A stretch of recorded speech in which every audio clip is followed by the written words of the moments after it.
using a mic. Because this thing is noisy. No, it's the same one since a few weeks ago. Same hospital.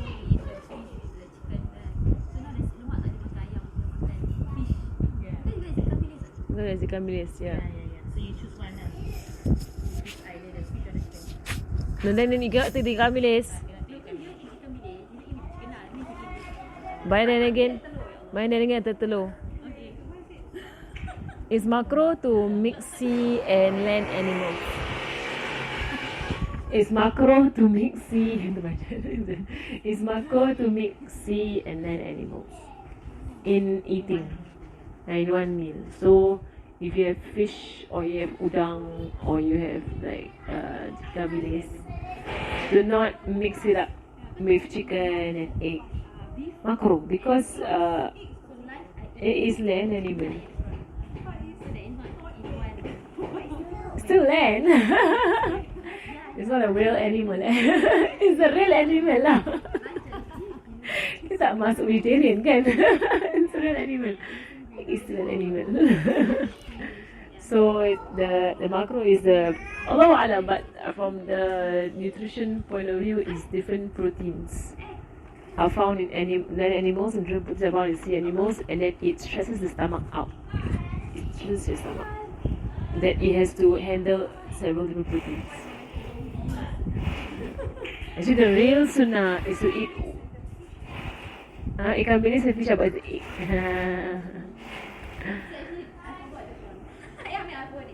But egg, no mind lah. I guess nasi lemak, just remove the ikan bilis and just eat egg and chicken. Egg and chili? Chicken. Oh, egg and chicken. Yeah. Yeah. Got the kacang. Okay, never mind. Okay, bismillahirrahmanirrahim. Alhamdulillahi rabbil alamin. Wabihi nasta'in ala kulli umuri dunya wad din. والصلاة والسلام على أشرف الأنبياء والمرسلين سيدنا وحبيبنا وشفيعنا وقرة أعيننا ونور قلوبنا محمد وعلى آله وصحبه وسلم.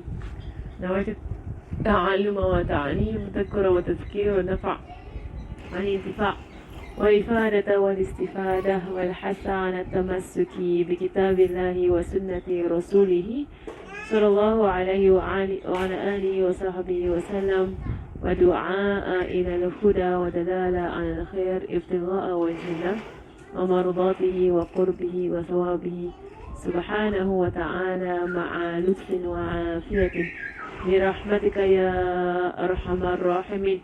اللهم نسألك العلم لدني والمشرب الصوفي الهني وهب الغني.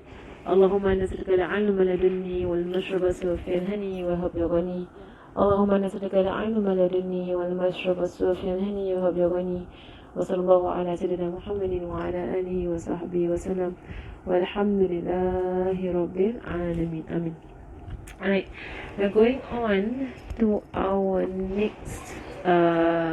the next disease, the solution of this disease, which is al-ajla, right, which is haste. Right, so he says here, Bismillahirrahmanirrahim, وَأَمَّا الْأَجْلَةُ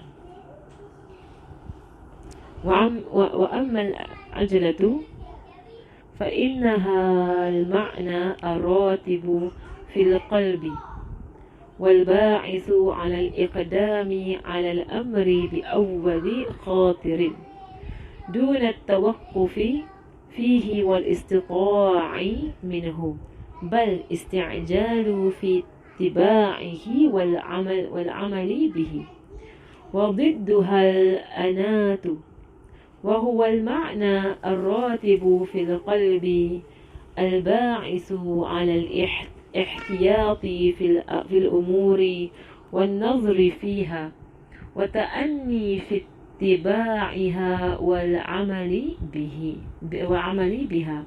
وأما التوقف فضده تعسف. قال شيخنا رحمه الله تعالى: الفرق بين التوقف والتأني أن التوقف قبل الدخول في الأمر حتى يستبين له رشده وتأني بعد الدخول فيه حتى يؤدي لكل جزء منه حقه. Alright. So now we are going into haste. Right? So he previously what he was doing is that he introduced to us the diseases, right? And in his introduction of the diseases, he went into how they harm. Right? That was the first part of this section. The second part of the section is going into the solution, right? Or how do we counter these diseases. Right? So now we are at the disease of haste. Right? It means to be hasty. And so he says here, فَأَنَّ الْمَعْنَى right? فَإِنَّهَا الْمَعْنَى right? So the meaning of haste, right? الرَّاتِبُ فِي الْقَلْبِ right? It is something that is in the heart. Right? So it's a property that is in the heart. Right? And it is something that pushes a person, right, to go and rush into a matter. That is haste. So it's defining it for us. To push someone, to rush into a matter, right? And the way in which they are rushing into it is dangerous, right? Or to rush into a matter, right? But at the moment he thinks about it, that means at the spur of the moment kind of thing. And the spur of the moment you do something. That is being hasty. You don't think first. Without thinking, he just does it. I mean, at a whim. At a whim or a spur of the moment, he rushes into the matter. Without stopping, before going into it, right, and without thinking at length about it. So there's a stopping or thinking at length about it.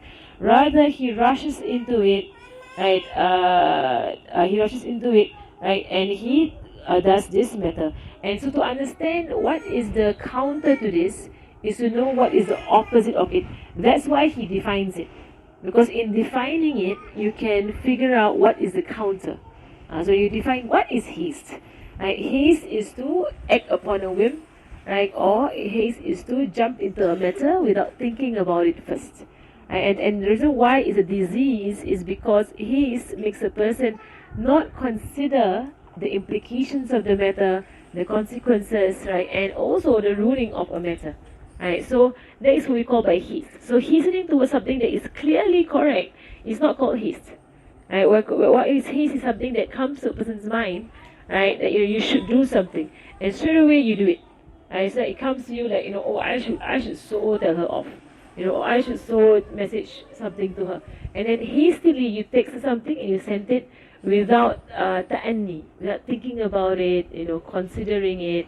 Letting it play in your mind, what should I do?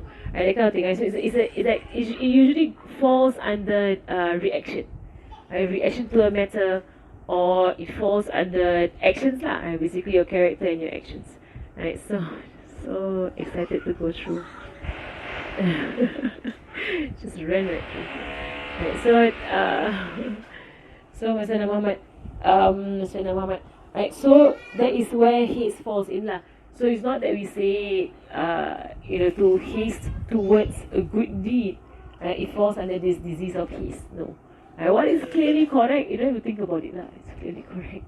But what is not clearly correct or wrong, then it is blameworthy to hasten. Because you could be acting very much on your nafs and nothing else. So it says here, right? Without stopping or without thinking about it, and the didduha meaning it's opposite. The meaning is something that's in the heart that pushes a person, to take steps towards a matter. That means to really consider taking steps, looking at all angles and the implications and the consequences, and that is is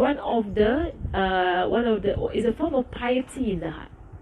It's a form of piety, not to rush towards things and not to jump to conclusions also, but to think about things and to think about what are the implications and how it will affect your situation and also the people around you. That's why Salatul Istikhara is a form of going against haste. That's called istikhara. When you do istikhara, right, you ask Allah subhanahu wa ta'ala for the goodness of the matter, right, and the goodness of it, and for your dunya, and for your akhirah, right, for your livelihood, and for all those around you. Right, so Surah Istikhara is one of the signs that a person is not hasty. Right, so if someone is hasty, that he sees, for example, in marriage, right? So being hasty will be like she's so desperate to get married, and the first person to propose, straight away there's a haste. Right? Because he's so desperately want to get married. So there is no like thinking about it, like considering situation, considering where you headed in life, and where is he headed in life, that kind of thing. That is called ta'anni, to think about it, and not to rush into it, and later on you have your regrets. Right, it's the same thing, eh? So he says here, right? So it is to consider an affair, or to take steps towards an affair, to look at it carefully, to consider every dimension, every angle to that affair, right? And وَالتَّأَنِّي فِي اتِّبَاعِهِ, وَالتَّأَنِّي meaning to take to calculate every step you take while you are doing the action. So while you're in it, every step that you take, is also calculated steps. And it's also very well considered steps. So mashallah, if a person wants to do this, he will not make so many mistakes in life. Because you will think, and so you will not also regret a lot of things you do in life. Because regret usually comes from haste. Regret. And regret also comes from emotions. Like worked up emotions, because you're worked up, right, and you feel so upset that you do things hastily, right? Hastily you do things, and thereafter I should have thought about it. I should have reconsidered. I should have. It goes into a regret, and that's one of the implications of one of the results of haste. Right? It comes into regret. Right, so he says here, as for tawaqquf. فضده تعسف. قال شيخنا رحمه الله تعالى. Right, so توقف, right, what is تعسف, is it in English? ضده, the opposite is? Recklessness. Okay, so تعسف. So توقف means to stop from the word waqafa. That means to take steps and you stop, you think. Take steps, you stop and you think. And so of course, I guess the opposite is recklessness lah. Have to be reckless. That means not to consider stopping, but to go at a very fast, pace through things without thinking the implications of it. And that is one of the easiest ways in which shaitan brings a human being towards sin. Because he does not allow them to think about it. Just act on your whim, act on your desire, act on your emotions, and you go one after another, and before he knows it, he falls into sin. And that's what shaitan he does. It's a recklessness, to be reckless. He says, our Shaykh said the difference between tawaqquf and ta'anni. Tawaqquf is to stop, to take pauses, and ta'anni, it is to calculate every step that you take. Tawaqquf, it happens before you do the deed itself. And it means you stop yourself and you really consider, do you want to enter into this or not? And you consider everything, the implications and whatever, the end result, the consequences, everything. You consider. That is called tawaqquf. Ta'anni, it is while you are doing it. So while you are in that situation, then you take considerations as to how do you do whatever you do in that situation. And that is called ta'anni. Right, so here, like for example, if someone wants to quit a job or enter into a job, right, you have to do tawaqquf first. Right, tawaqquf, enter into a job, and while you're in the job, right, the ta'anni also has to come in. Right, to take step by step, right, to basically the thing about ajala, the opposite of it means to think thoroughly. That is the opposite of it. That's why it is a disease, because you're not thinking. When you're not thinking, you're easy prey to shaitan. And you'll do things that because you're not thinking, the nonsense. And you do things that you will regret. Right? So to think thoroughly, right, that is one of the virtues of the heart, to be able to think thoroughly. Right. ثم المقدمات الأنات, right, and then as for what would bring a person towards ta'anni, What do you mean for ta'anni? I think it's the same word. What do you say for ta'anni in English? Deliberation. Okay. I like the word ta'anni.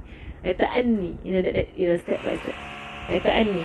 So, ثم المقدمات الأناتي, that means what brings a person towards having deliberation, to think thoroughly. ذكر وجوه الخطر في الأمور التي تعترض للإنسان. To think of all of the angles, all of the situations, all of the ways to enter into that affair. To think of all the situations. وضروب الآفات المخيفة فيها. And to consider any calamity, or fears, or anything that is on a negative side, to really consider all of these things. وذكر ما في النظر وتأسب من السلامة وتثبت من السلامة, and to it, وذكر ما في النظر, and to it, to look deeply, or to mention, or to remember, or to mention, what he is thinking about, or what he sees of this matter, and وتثبت من السلامة, and to ensure himself, or to assure himself, that there is safety in this, safety in this world and the hereafter. That means nothing that they will be doing when they enter into this affair will cause for there to be any form of danger to their dunya and their akhirah. وما في التعسف والاستعجال من الندامة والملامة. So, and and here he mentions what I was saying just now, that the thing about haste, and also recklessness, it is regret. It is regret, and it is calamity that will happen to a person because you didn't think through it. That was easy, eh? So again, haste is basically to deliberate. To stop yourself, make yourself, and deliberate, and do not allow your emotions to get the better of yourself. Don't allow your emotions to conquer your actions. وهذه وأمثالها مما يبعث على التأني والتوقف في الأمور. And this kind of things is what will make a person consider, deliberate, and stop before they enter into an affair. This kind of understanding that you don't want to regret, and you don't want any form of calamity that can be avoided, that could have been avoided, for it to afflict you. And for this kind of things will push a person towards stopping themselves and thinking thoroughly through something. And that shows wisdom also lah. To think through things properly, and to discuss, and to consult, to have istikhara. All of these things brings about wisdom in a human being, and foolishness is to just act on your desires lah. Habis. I hope there's no more drilling, inshallah. Bismillah. So that is what we will say about ta'anni and tawaqqufi. ويمنع الاستعجال والتعسف, and it stops people from hastening. والله تعالى ولي العصمة برحمته. So that one is the end of haste. So it's easy lah. It's easy solution for a person. Okay. So here now we have وأما الكبر, as for arrogance, وأما الكبر فاعلم أنه خاطر في رفع النفس والاستعظامها وتكبر اتباعه ودعة خاطر في وضع النفس واستحكارها وتواضع اتباعه ولكل واحد منهما عامي وخاصي. So Imam, now he's done with haste because it's very easy. To him, very easy lah. Basically, just stop yourself. Don't allow yourself to rush into matters. Stop yourself. So it's in a sense somewhat you would consider easy. So now he goes into arrogance. So as for arrogance, so know right? It is something that makes a person raise himself, right? It makes him raise himself and aggrandizes himself, right? There's an aggrandization there, and that he aggrandizes also, right? اتباعه وضعة خاطر في وضع النفس والاستحكار وضعة خاطر في وضع النفس واستقارها وتواضع اتباعه, right? So the opposite of it is to bring the self down, right? And to, in a sense, lower the self, right? And to have humility, right, in all that he does, right? So arrogance is to have to bring greatness to all that you do, right? To elevate, right, whatever that you do, and you don't have humility on it, right? And for all of these things, right, there is a general meaning and a specific meaning. So now he's going to go into the solution of arrogance, which is humility, right? And humility, there is a general meaning and there is a specific meaning. وَالتَّوَاضُعُ العامية, I mean the general meaning of tawadu, the general meaning of having humility, هو الاكتفاء بدون من الملبس والمسكن والمركب والتكبر في مقابلته وترفع عن ذلك. Right, so he says here, right, tawadu, that is general, it is to have enough or to be satisfied of what you have, right, of clothing and place and ride, right? It is to be satisfied, right? To be content with these things. وَتَكَبُّرُ فِي مُقَابَلَتِهِ التَّرَفُعُ عَنْ ذَلِكَ. Right, so and he says there, what is it? In sharp contrast, takabbur signifies a snobbish attitude. So an arrogance, right, it is the opposite of this. And it is the rising of themselves or the self in it. That means so arrogance is the outward arrogance or the general arrogance is to have pride in a person's dress, housing, ride, your car, whatever lah. That means the physical things. Right? To be arrogant in this. Right? That means like to always want praise in what you wear, right? To try and show off, right, what you have. To try and show people that you have, fine things. These are all forms of general arrogance. Whereas humility, it is to be simple lah. Be simple. Don't be not to be in a sense outstanding, right? In your dress, in your wealth, in your clothing, in your housing, right? Which shows us that it is in our time, right? Because I always hear people say, and we mentioned this before, people will say that, oh, zuhud is in the heart, it's in the heart. It is true that zuhud is in the heart, right? But we are in a time whereby not many of us have it in our heart. So at least have it on your outward lah. Because those who say, oh, it's not on my outward, it's in my heart, right? But the people that we know whose stories are that their zuhud is in their heart, even though they have wealth on the outward, are like of the awliya, the very high people are like that. And the common person is not like that. The common person, we do place, may Allah help us lah, but we do place importance on our things. We do, right? And the clear sign of it is that, when they get damaged, or when they get lost or whatsoever, you feel upset lah, right, about these things, right? And that we tend to amass, right? Amassing more and more and more and more, right? And it's a disease lah. Like I know of someone who, she has 50 jubbas in her cupboard. 50. Okay, I don't know whether you think that's surprising, but to me it's surprising. To me it's shocking that 50 jubbas. What do you need 50 jubbas for? You need about, you need one or two only, right? You have the same one over and over again, right? One or two a day. Yeah lah, 50 jubbas in your cupboard. That is called israf. That is israf. Israf meaning wasting. That is wastage, and that is a fault. It is a fault. Nobody can say that it's not a fault. It's a fault. Why are you having so much clothing in your cupboard, right? And then the kind of shoes some people have, like up to 10, 15 pairs of shoes. These are all diseases. It's all very clear signs of diseases, and also always wanting for people to praise their outfit. In our time is the OOTD culture, I think it's a disease. It is a definite disease because why do you do it?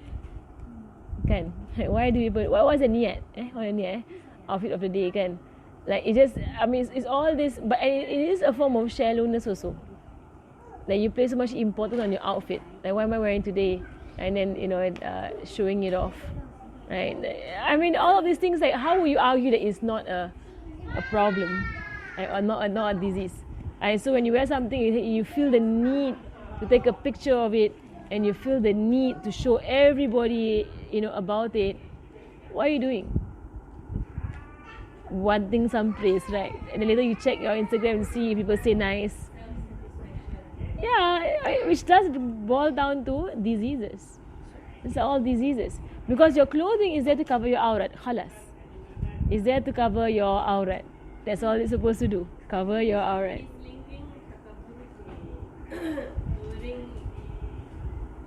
To showing off the physicality that you have. Yeah, but that is very much related. So he's relating this pride very much to Vanity. vanity. Yes. But then what about like your actions? Second one. This one is tawaddu al-amma, al-amiyah. That means general humility. Later on, khassa, he will go into it. Khassa. So you said the having a lot of clothes means it's waste. So the disease is waste. How is it related to arrogance? Because they buy so many so that people praise them on whatever they are wearing. But if they buy so many because they like, That one is wastage because it's the one falls under attachment to the dunya. also a disease. Disease. Of course. The amassment of dunya is definitely a disease. Definitely a disease. Okay, then one more question. Sometimes when you buy things from the shop, and then this shop has an Instagram, for example, and then they say, then later on they say once you wear it, you take a photo lah, then you tag us, then you help us. In their publicity, right? Their publicity. So what does that fall? I mean, is that okay? Like just helping the shop? I mean, if you want to help them in their publicity lah, but so that means it's not a matter of you trying to show off. Are you trying to show off? I don't know. The problem is niat lah. What's the intention? Are you showing it off to everybody? You have that kind of wealth to buy that kind of clothing. Okay. I mean, showing off is showing off. Right. So of course, all of these things, in a sense, it makes a person very, very low in a way because dunya obsessed. Your question.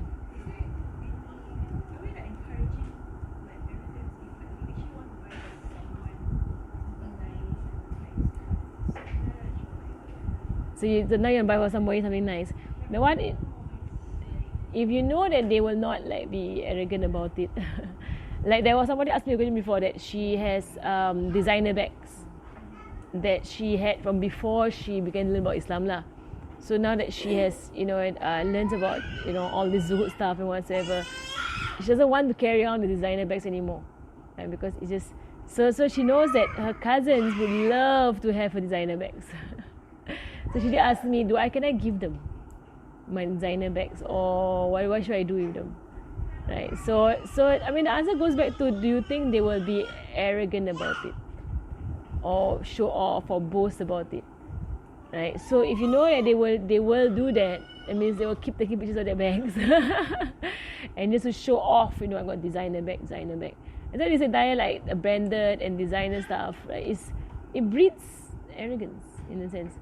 So like I did tell her that if you really want to protect your cousins from falling into this kind of diseases, right, then give these bags to, because you don't throw away because wasting kan, like good bags, and then several people will buy and they will like show off also. So I said like give it to like poor countries, people who have no clue about designer bags.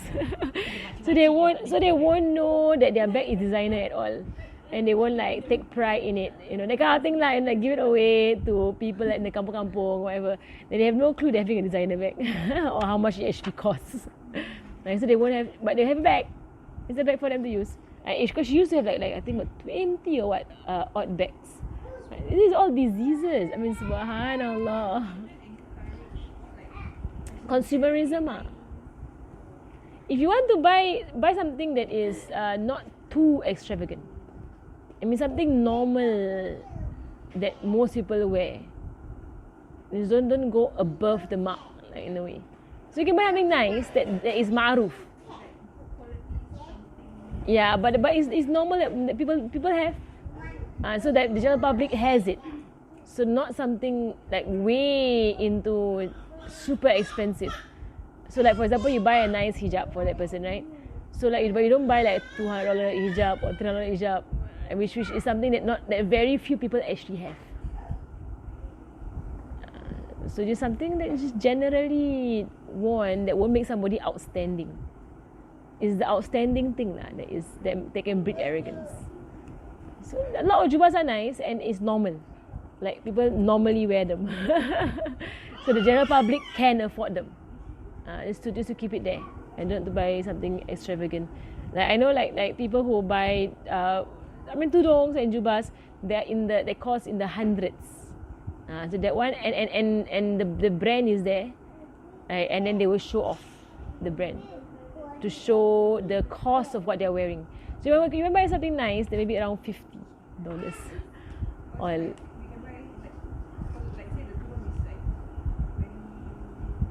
good quality and whatsoever. To enjoy lah. Right? But it's not a matter of like they won't go around boasting about it. So boasting about it usually is clothing that is too loud or too glamorous. Too glamorous. That means they are or the brand is shown. Then it's I bought this from like whatever. It's all. I mean, even the way they say it also is very arrogant, right? Like, this one is from what? Do you see the brand? The happiness lies in the brand instead of the thing. Yes, and that shows an arrogance in that I bought something really expensive.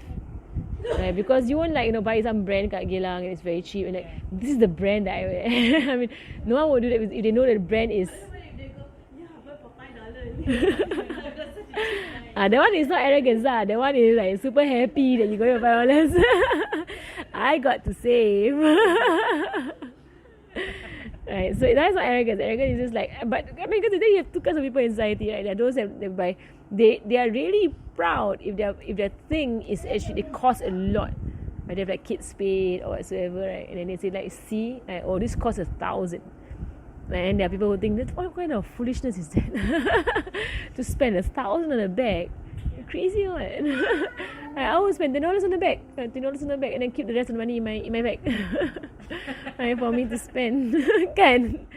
But this is what consumerism is. That day I was speaking to Syed Ahmad Saad, and he said about the consumerism thing, right? That the Westerners understand consumerism and they understand the ugliness of consumerism and of brands. Means just because there's a brand name, then it becomes expensive. But if it's like more of a brand because it's known for its quality, it will not break easily or whatsoever. Like you buy, like a Samsung or whatsoever, you won't go around, arrogantly. Maybe for iPhone you do lah, for because it's you see the price is way more than all the other brands. This last also. My husband's phone cracks. Because he dropped it, and my mother iPhone also when she dropped it cracks. Everything it drops cracks.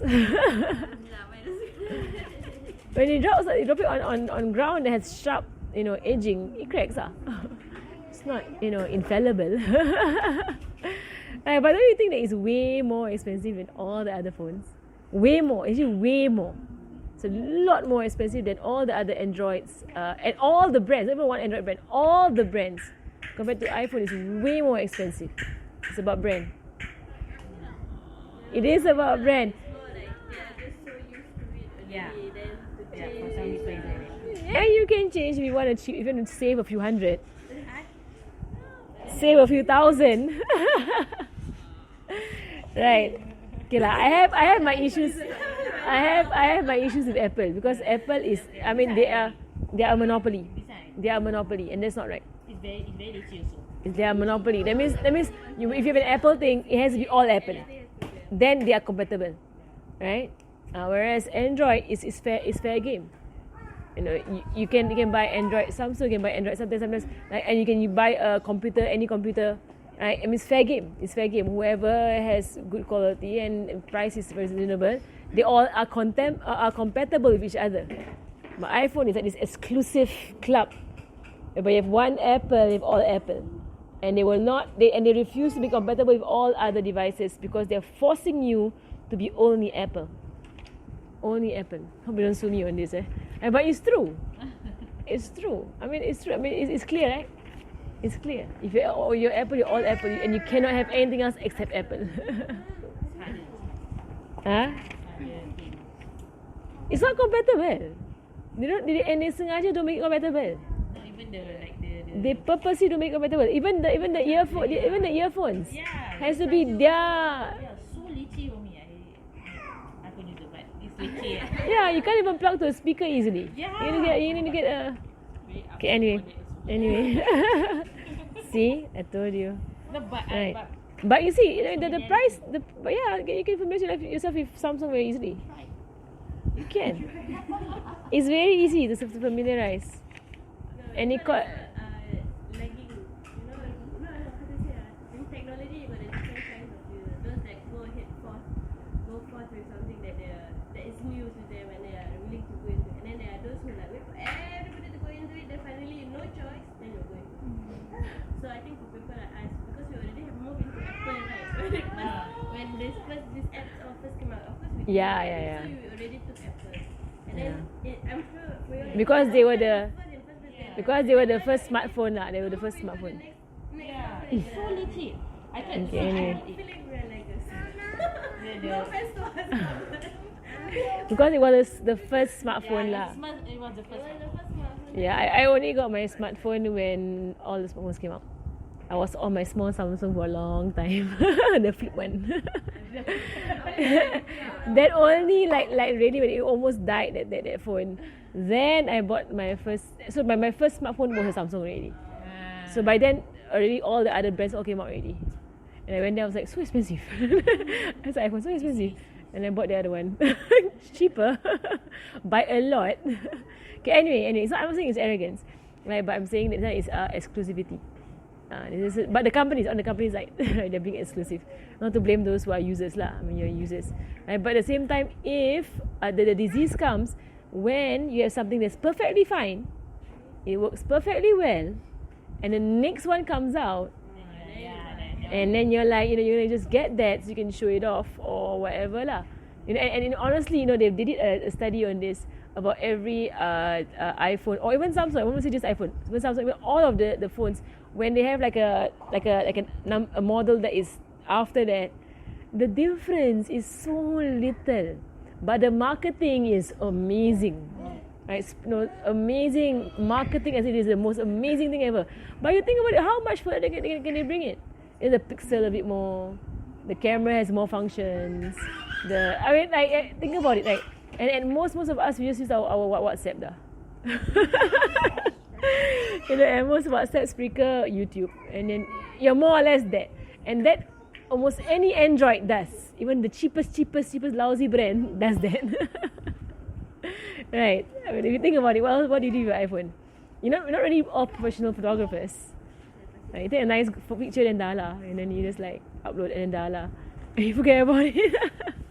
Okay, anyway, Rukaya. So if like it's a different topic, but it's from here. Like if you want to post something, and then we think that like our intentions were good, like to share like maybe a pedagogy or something, then we are scared that as people watch it, and then people might like or comment, and then we are scared that our intentions might change, or like whispers might creep in. Then what should we do? Just post it and like strive our best to keep all this out, or like keep ourselves not do it. Yeah, it's a good question. Right, so like when you want to show ma'aruf, you want to show forms of goodness that you're doing with your children, or with yourself, or with your family, whatsoever lah. Right, and then but you fear that there will be arrogance creeping in, and that like baik sangat like that kind of thing is so good.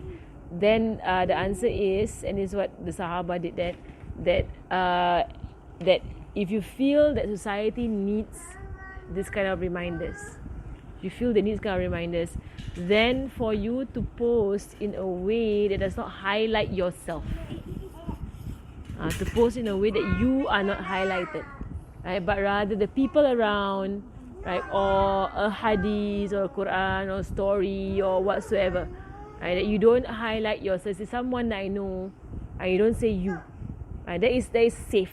That you don't make yourself the object of the story lah, or the advice, or or you don't say your children. You say that, I know of people, right? I saw someone with a child, which is you, right? And then they were doing this, and I thought was so amazing, that kind of thing lah. Like in a sense. So in a sense, you don't put it on you. You don't put it on you, right? But if you feel confident that you will not feel arrogant, right? If you do have your name in there, right? Then and you posted it up, then keep reminding yourself that it is all by the blessing of Allah Subhanahu Wa Taala, by the ability from Allah Subhanahu Wa Taala. It is not you who did anything. You keep reminding yourself about that, right? Yeah. But for me, I think the best is to do a third person narrative. That is the best, I would think. Right? A third person narrative, right? Or if you do a first person narrative, then just to not ascribe the whatever to yourself lah. The praiseworthy acts to yourself, not to ascribe. Say wabillahi taufiq lah, and Allah subhanahu wa ta'ala, He gives us success, inshallah.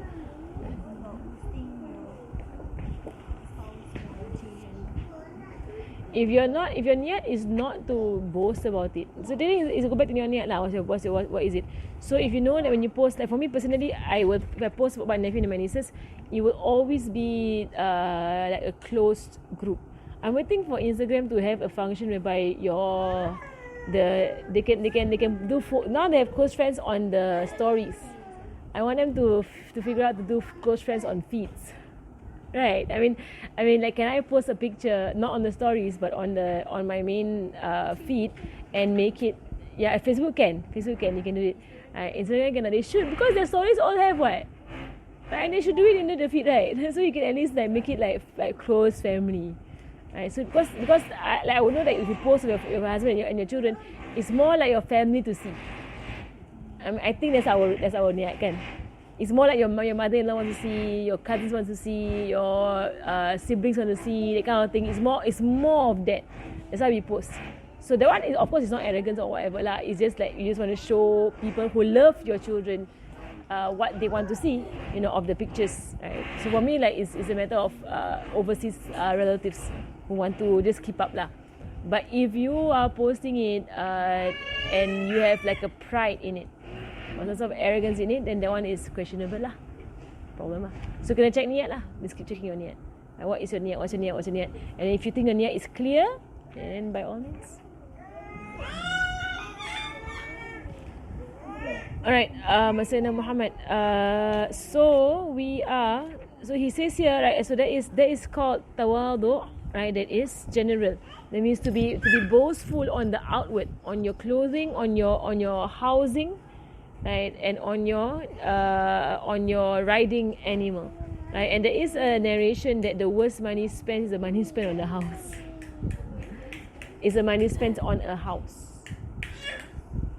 That means to beautify and to decorate, but to have what is decent. The ulama says it's okay to have what is normal for the people of your community. What most people have, you just have that. So what is normal, means what is ma'ruf, what is the oath for the people. So most people have tiled floors in our community. So you're not expected to have like cement floors and you put a matting over. Unless you're not expected to do that, right? So not to that extent. If you want to, you can. Because I live like that in Tarim. Because that was the norm of the people. In Tarim, people was not tiling, but it was basically cement, and they would put like a vinyl covering over it. Right, so the one is tarim norm, right? It's not tiling, but there are those who can afford it, they will do tiles, right? And then for most of us, our walls are painted, so you're not expected to have again cement walls. And then for most of us, we have beds.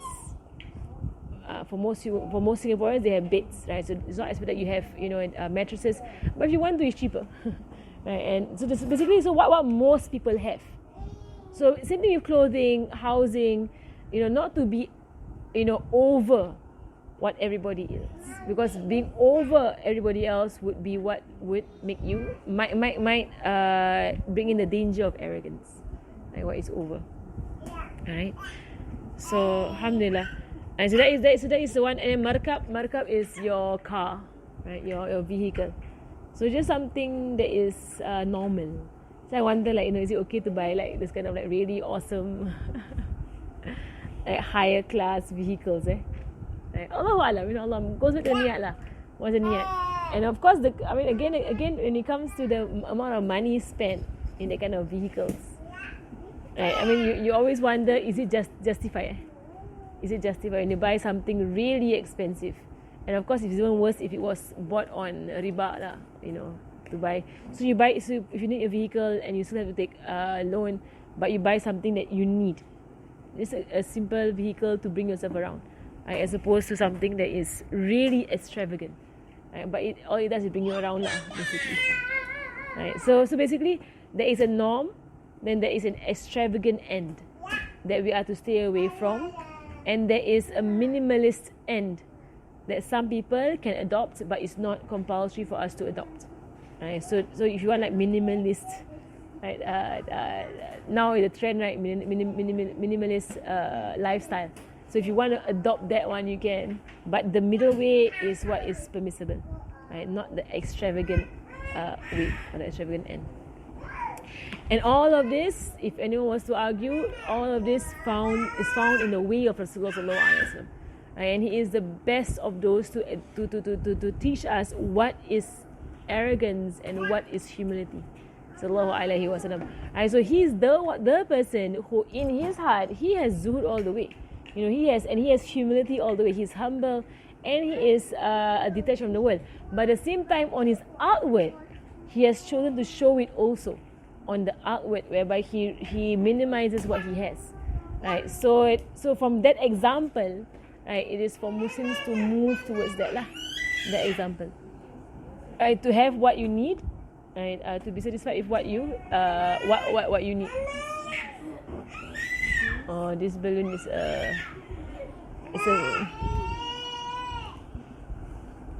we have no other balloon No, we only have one balloon, and it's Afra's balloon, right? Yeah, it's Afra's balloon. Afra will not know. Say Afra. Yeah, it's Afra's balloon. No, I will not first. Okay, anyway, going on. Right, so والتواضع الخاصية هو تمرين النفس على قبول الحق ممن كان وضيعا أو شريفا والتكبر في مقابلته الترفع عن ذلك وهو معصية كبيرة وخطيئة عظيمة. And so now, this one, what you were saying just now, Zahra, the one you were asking about, is a tawadu that is specific. Right? There is a general tawadu, there is a specific tawadu.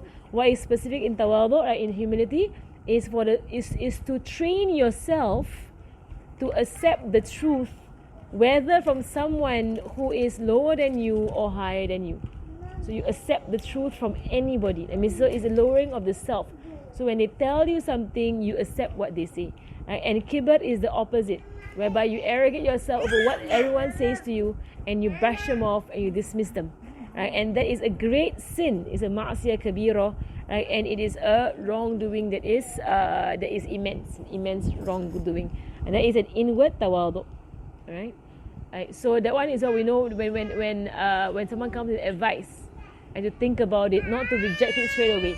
Because if you reject it straight away, it does show arrogance in a person that you don't want to accept truth that has come to you of yourself or of the religion or whatsoever. ثم حسن التواضع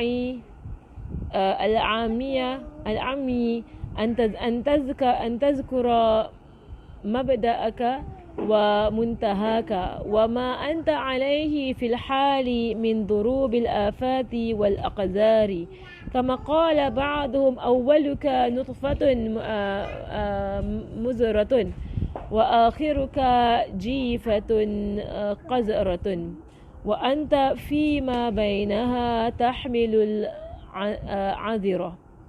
Right, so here, so the solution to, or what will make a person have a general outward humility is for this person to remind himself, where do you come from, where was your beginning, and where is your ending, right? And what are you doing in, you know, and that while you're here in this earth, any form of calamity can afflict you.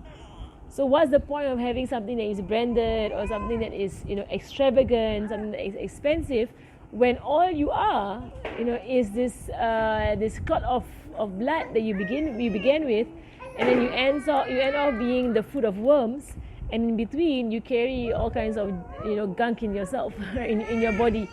So what is this arrogant about? And if calamity were to strike, what there's a purple one.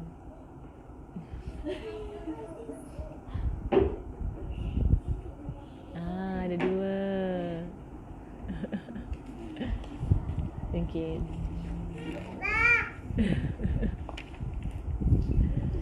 Alright, so that is the way to make yourself outwardly humble, right? Because you remind yourself of the reality of the human being. You know, what are you? You were something not mentioned in Surah Insan. And Surah Isa, Allah subhanahu wa ta'ala says, هَلْ أَتَى عَلَى الْإِنسَانِ حِينٌ مِنَ الدَّهْرِ لَمْ يَكُنْ شَيْئًا مَذْكُورًا. Allah says, has it come to the human being, you know, at a moment that he was once something not even mentioned, right? But then thereafter he became arrogant, right, about himself, and he places his arrogance foolishly in the things that he owns, and that is nonsense lah. Because your things come and they go. So this first thing is so ridiculous, right? To actually show pride in what you wear and what you hold and what you own and where you live and what you write, and all of these things, all they come and they go, and does not show your worth in any way. Because even Fir'aun had more than that, right? Abu Jahl had more than that, right? So subhanallah, so people who do this, they are like on the path of Fir'aun and Abu Jahl, whereby you place importance, you know, in all these fine luxuries, you know, of yourself. It's all ideas lah. But if you have it and you don't actually place importance in it, you don't arrogate over other people with it, then that is fine. So it's not entered into your heart, right? But those who like it, you know, and they use it to show they are above everybody else, and that is when the disease sets in lah. Right? Like Fir'aun, you know, to the point that his wealth made him think that he is God.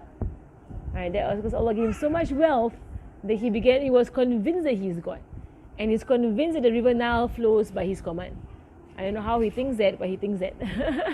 I mean, if he has ever tried to stop the flow of the river Nile, but he will say, this river flows by me. I am the one who makes it flow. Right? And he will tell the Egyptians, do you know of any God except me? That's the kind of words of Fir'aun. But that is the extreme end of someone whose wealth has made him so arrogant, he became to ascribe godliness to himself, divinity to himself. So the lesser end is for people, for the physical thing that they have, the property, they begin to think themselves better than everybody else, just by their physical. And it's even worse when if it's by your looks. You think it's because of how you look that you are better than anybody else, because you're pretty and beautiful and whatsoever. It's all from Allah subhanahu wa ta'ala. And that's why Allah's judgment is only based on our deeds and our intentions. And it's not based on anything outward that He actually gave to us. To Him, it does not matter to Him. So that's why tawadhu, if you want to really get it, you need to really attach yourself to Allah subhanahu wa ta'ala, and Allah has made important onto yourself. Right, that is tawadhu. So some of them say the first of the beginning of your beginning is a clot, right? And then and your ending, it is you are dried bones in your ending, and between that you carry all this this gunk. What do you say? Excretions, excretions and excrements and whatsoever in between that. You're full of. If you were to cut the human body, you will find things in there that you will feel very disgusted by. It's true, you will be disgusted by seeing what is in the human being. But the human being arrogates himself because of what he wears, where he lives, what he writes on, and all of it can go away quickly. So he says that of the solutions is to also remember that calamity can strike at any time, and all that you have will be nothing. right? It'll be useless to you, right? No matter how much you paid for it. I have a question. What if you outwardly, because our society looks at how you dress up and all that, and to see this, I mean that once they look at you, then they place you in sort of where you stand in society. They will judge you based on what you wear and how you carry yourself and all that. And then what if to prove to show that you have sort of backing that they want, and then you say, you know, I'm actually a graduate from this university and so on, just to give ourselves, just to place ourselves in a higher status in their life. Is it a form of arrogance? So you do it for them. So that they sort of will listen to you in a manner and So give your words some weight. By the way you dress lah. Because by the way I dress doesn't look that my words have weight. For example, there's someone who's dressed plainly, and then they come and then say and try to advise, for example, and after that, you know, like they pandang like, who's this person to advise, and then when this person say, I'm a graduate from this and this university, for example, and then by him saying that, it plays some weight. Is it arrogance on his part to say it? Okay, the one has two ends to it. So there is a reality to maintaining dignity. There is a part in our religion that speaks about maintaining dignity in a person, right? So of course, if you're going to be like a ustaz or a scholar or even a professor or a lecturer, right, to dress in a dignified manner, not arrogant but dignified. And that means you don't wear things that is above the people of, in a sense, your level lah. So like an ustaz, like for example, should come to class dressed, you know, in a jubba, wearing songko or wearing sarban or whatsoever. And that affects how people will take the Islamic knowledge from that person.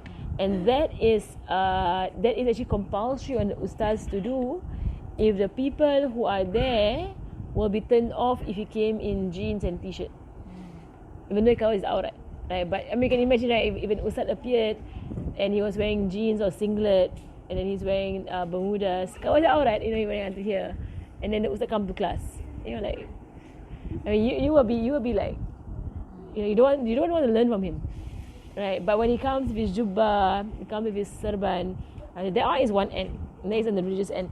So it is the way of Rasulullah Sallallahu Alaihi Wasallam to be presentable. That is the thing, to be presentable. You don't have to be excessive in being presentable. You can buy a cheap jubba, or you can buy like a cheap shirt, you know, if you're going somewhere official, you know, cheap pants, like cheap coat. Like for a man, like they wear coats and whatsoever. Like they can buy what is not extravagant, not branded, right? Not with a name, you know, like Armani or whatsoever. Right? Where they can buy something that is reasonable or second hand even, right? But it does not discount, or it does not undermine their dignity, right, in the profession that they are holding.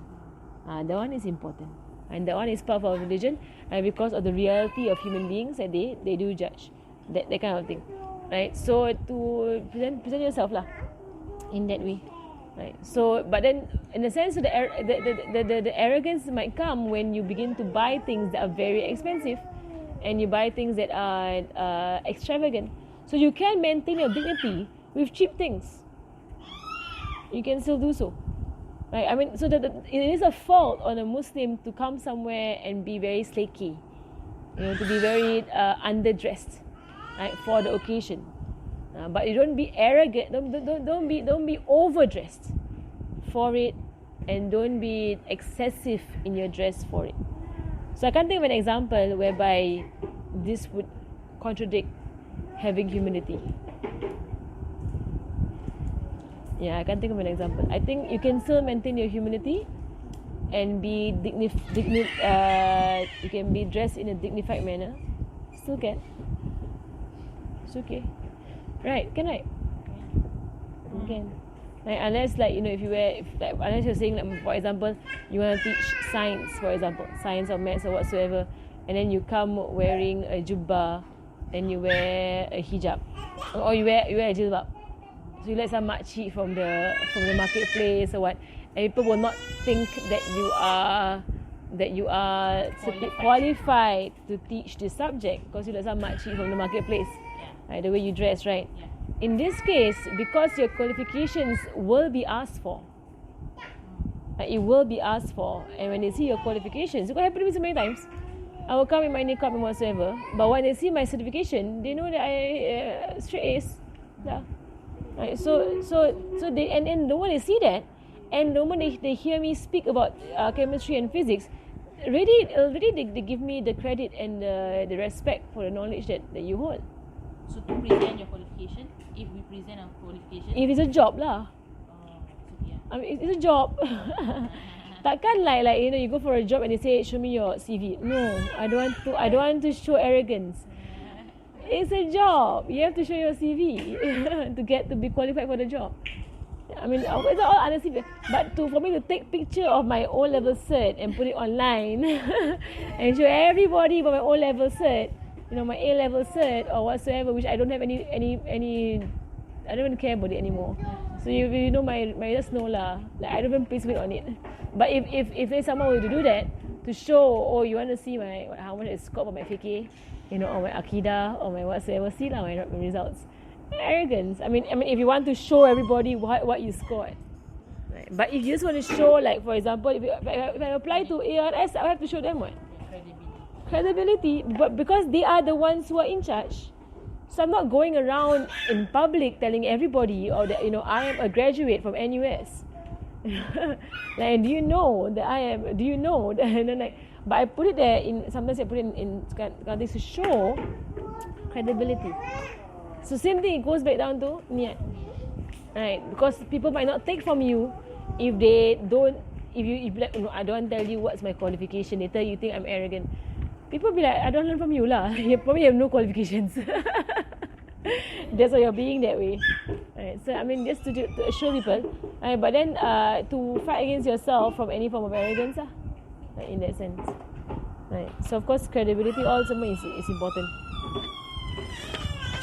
And also dignity, to hold oneself in a dignified manner is important in Islam, but not to compromise the laws of Islam. Right, so not to wear something tight if you're a woman, right, because of the aurat issues. But you can still dress in a dignified way and wear loose things, right? You wear like loose pants, like loose work pants, loose work top. It's all possible.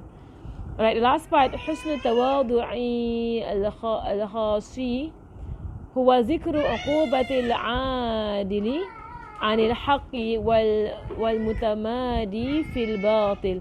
فهذه جملة كافية لمن استبصر والله ولي التوفيق.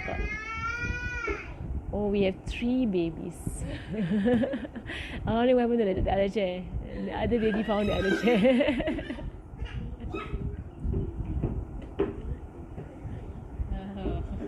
Ni ada banyak ni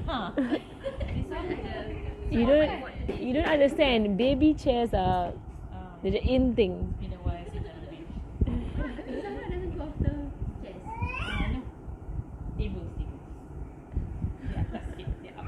Dia tu kalau lebih dia tu gini. She's bringing the chair to nowhere also. There are a few more chairs there. Alright, and we have a lot of chairs because we have a lot of babies in this house. So a lot, because always gaduh about the chairs. Alright. So he says, and so to protect this humility that is specific in the heart, it's very simple. He said to just remind yourself of the consequences of maintaining it. The consequences of maintaining arrogance and the gratification that will come to you, right, when you have humility. How much goodness will come to you when you have humility. Just remind yourself, right, if you maintain this arrogance in your heart, you will be barred from the truth. You will not be able to accept the truth. Then you will live your life in falsehood, and that's not wise. Right? And then that will lead you to the hellfire, not to paradise. Just remind yourself that, and from there you keep fighting yourself on it. That's it. It's only a one-liner. It's very easy, right? Just keep reminding yourself, where does this bring you? If you just maintain this arrogance, where will it bring you? Eventually, in life and in death, where will it bring you? And then you be wise about it and stay away. Imam Ghazali's advice is usually very, very sharp. Very sharp.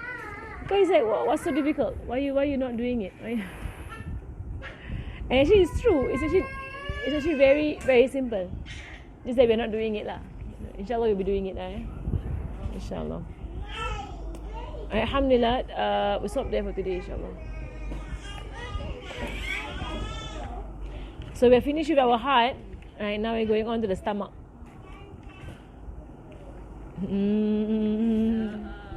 Stomach. Imam Ghazali is very, very strict and sharp about the stomach. Pada makhluk or is it from Imam Ghazali? No, it's from the hadith pun. There is, if I'm not wrong, there is hadith and there is from the ulama also lah.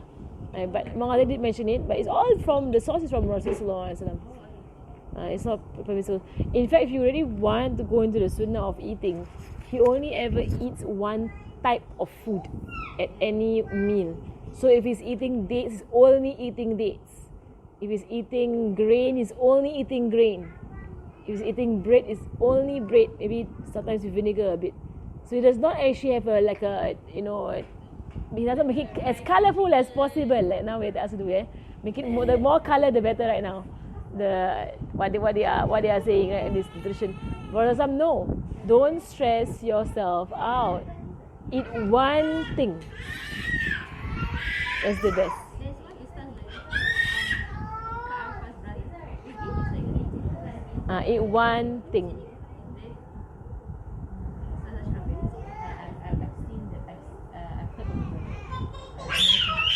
Yeah. Okay. Alright, so alhamdulillah, we're going to stop there for today. Sallallahu ala sayyidina Muhammadin wa ala alihi wa sahbihi wa sallam walhamdulillahi rabbil alamin.